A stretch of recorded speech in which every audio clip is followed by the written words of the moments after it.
Yo, what's up everybody? Today we got a great video. This one is more philosophical, dare I say. Philosophy, spirituality, thinking. You know, the other videos are like, how do I go to the gym? How to meditate, you know, how to be more disciplined. This one is like some like, you know, dang, you know, like you reading some philosophy today. It's like an ethics class, you know. It's different. We're shaking it up, okay? Why? I need new video ideas, all right? I can't just say how to do this, how to do that, you know, et cetera, et cetera. Let's get creative. By the way, video ideas. Send me some video ideas. If you have anything you need me to talk about or think I might know something about or whatever, remember, I'm not perfect, okay? Even what I'm about to talk about today, I'm not an expert, okay? My third eye is still closed. My third eye is not open. I'm not like this yogi, you know what I mean? I don't know everything, but if there's something you think I should talk about, I'll talk about it. Okay, that's a minute of BS. Let's go. Fear. Fear is the primary motivation in most of what we do. Not love. Not love. All right? And this fear allows us to be easily controlled by the system, okay? Or the matrix or you know, whatever. We're living in a video game, okay? If you don't believe that this is a video game, I'll just say this right here and tell me if you agree. We are not physical beings that have spiritual experiences. We are spiritual beings that are having physical experiences. Let me say that again. We are not physical beings that are having spiritual experiences. We are spiritual beings that are having physical experiences. And if you're atheist and you're like, oh, we're a bunch of monkeys, whatever, then I mean, okay, like, you know, don't agree. But I feel like everyone else that believes in a soul and any of that would agree. Okay, so inside of this physical experience that our soul is having, we are entrapped by fear constantly. You know, fear is what motivates us to do this and do that. And since we're kids, you know, this fear has been programmed into us. Like, for example, when you're a kid and you know, you drive past garbage men or people on the roof or whatever, you know, society tells you that these people are where you will end up unless you focus on school. I don't know about you, but that's kind of what I heard and was programmed as a kid. You know, work hard in school or you'll end up like these people.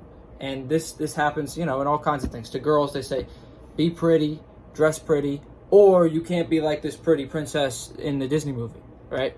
Or, you know, et cetera, et cetera.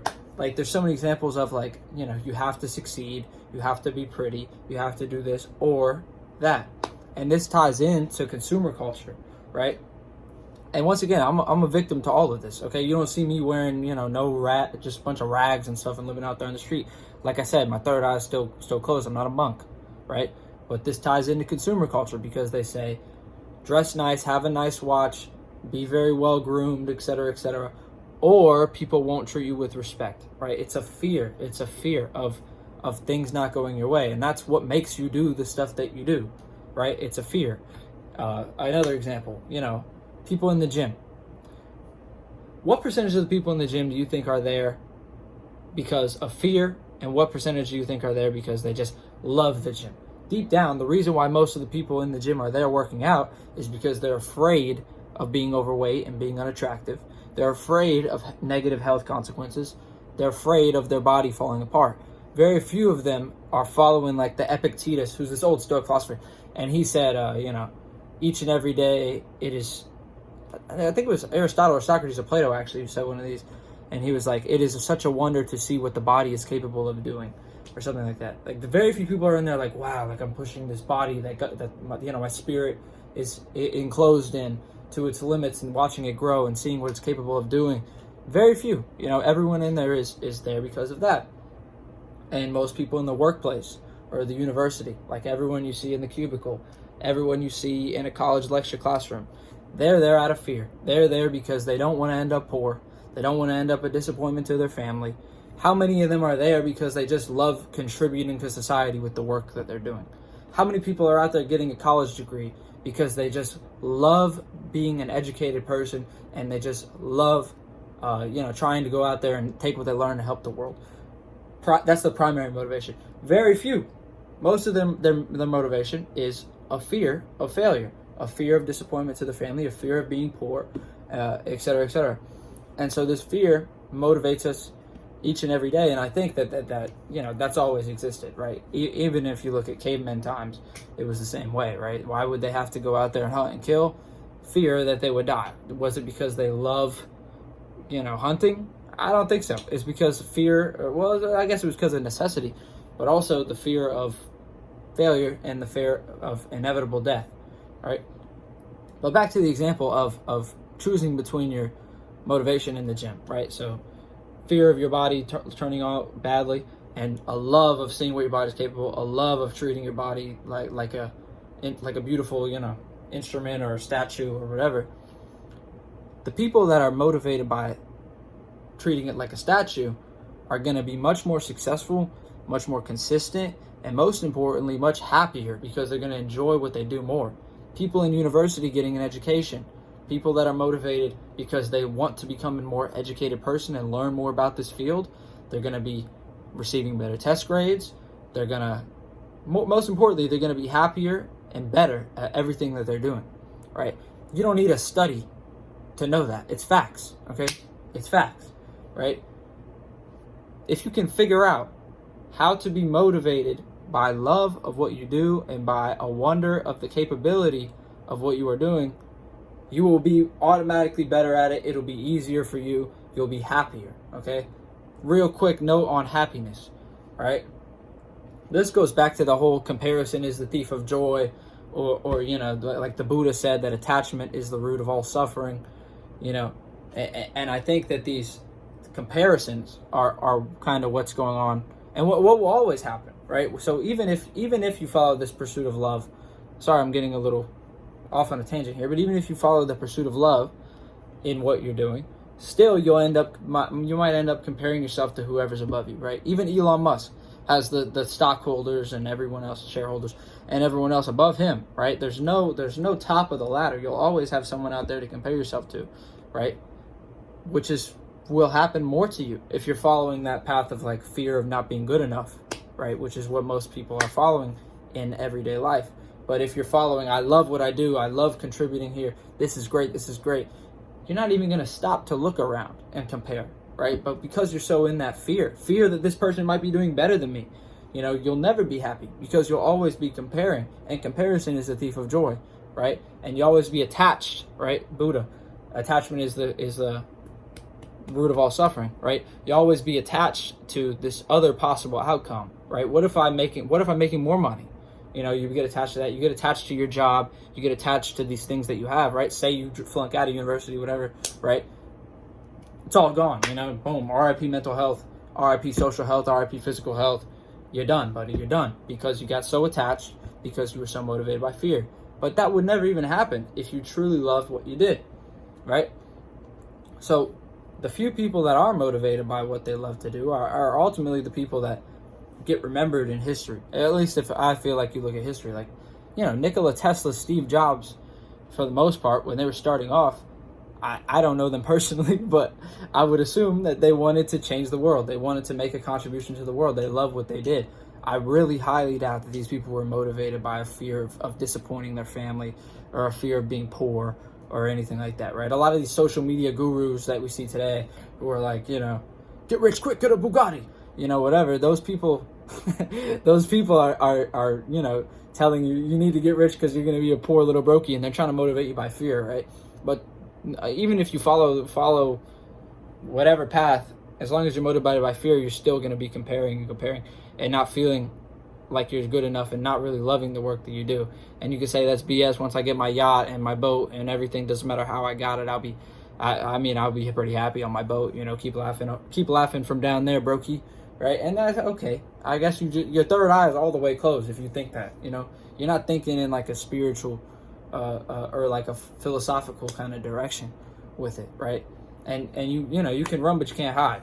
Eventually you might be like, it'll catch up to you, that I'm not good enough, those kind of thoughts, they'll creep back in, right? So anyway, the reason I go on this whole tangent is, one last thing I want to say about fear, that when I was talking earlier about how we're programmed as kids, how they say, like, if you don't wear makeup, young girl, you're going to be ugly, right? So it's like, I have to put on this makeup every day because I want to be ugly, and consumerism and everything else. this ties into the educational system. And this is like one of the biggest things that I see as like some negative programming in our brains with the educational system. I'm not one of these people that believe that everything in the educational system is a lie. Okay, I'm not like, they're just teaching us lies, that history is all through their narrative. I believe a lot of it in there is true, right? Maybe I'm a bot, I don't know, okay? But school programs us to believe that failure is a bad thing, right? We study because we're so afraid of getting an F, right? If we fail, oh, it's over for us, right? But the really successful people in life, the millionaires, the billionaires, Ray Dalio, he manages he has this book called Principles, Ray Dalio. And Principles is basically all about how when he was a kid, he tried hundreds and hundreds and hundreds of things because his mind was just so oriented to going out there, failing, learning something, taking it to the next thing. He would sign up for baseball, not do good at this, not do that aspect, learn, come back around next season, learn. He would just invest himself in 100 different things, keep failing, learning lessons here and there and here and there. And now he's a billionaire, And so school, teaches us that failure is such a bad thing when really failure is the only place to learn, right? Even today in university, even though I'm talking about it all woke, if I fail a test, I'm going to be like, oh my God. And that's just because of the system, right? But in reality, if there weren't real life consequences of failure, like he was just a kid playing baseball and everything, me, if I fail, I could have no career and everything else. But, if you fail a test and there were no consequences, you would be able to be like, oh, shoot, okay, I need to change my study habits. What did I do wrong? Think it over.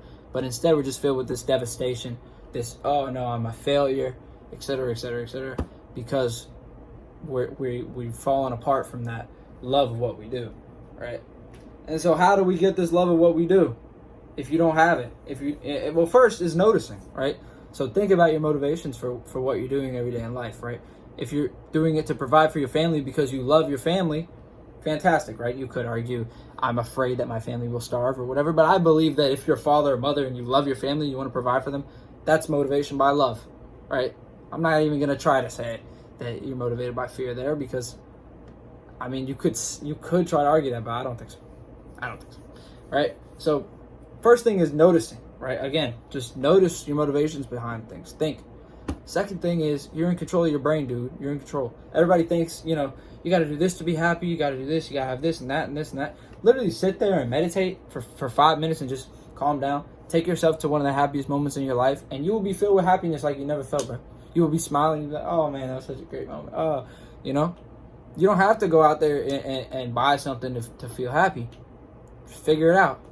You can make yourself feel happy. Think about your memories. Do some push-ups. Go outside, right? Have fun by yourself. We have lost that skill in this generation, having fun by yourself. We really have. How many people are happy in their own company? Very few. That's why when they're in their own company, they got the AirPods on and they're listening to music all the time. Or when they're in the shower, they're listening to music. Or on their phone in the shower. Or in the sauna on their phone with headphones on. I've seen this. Because when they're in their own company, they can't stand themselves. It's no fun. It's no dopamine, right? Figure out how to get dopamine for yourself. Figure it out with no stimulation, okay? Go outside, do some push-ups, exercise. Do something that'll make you happy, okay? If that's dance around your room to nothing, just dance in the mirror, whatever, right? If it's looking at yourself in the mirror and telling yourself, I'm proud of you, it could be the weirdest thing, right? But if you don't know how to make yourself happy without some kind of button press or vape hit or whatever it may be, that instant dopamine, figure that out, right? And that connects because once you figure that out, you're more in touch with yourself. And only when you're more in touch with yourself can you notice your motivations. And once you notice your motivations, can you figure out how to change them to be motivated by love instead of fear. Damn, I'm so well spoken. I love you. All right, fit check real quick. Hey, yo. See, check this out. I got this muscle, but I don't have this one. I'm trying to find it. Does anyone know where it's at? All right. Thank you guys, man. God bless. I hope y'all learned something. I hope y'all like this.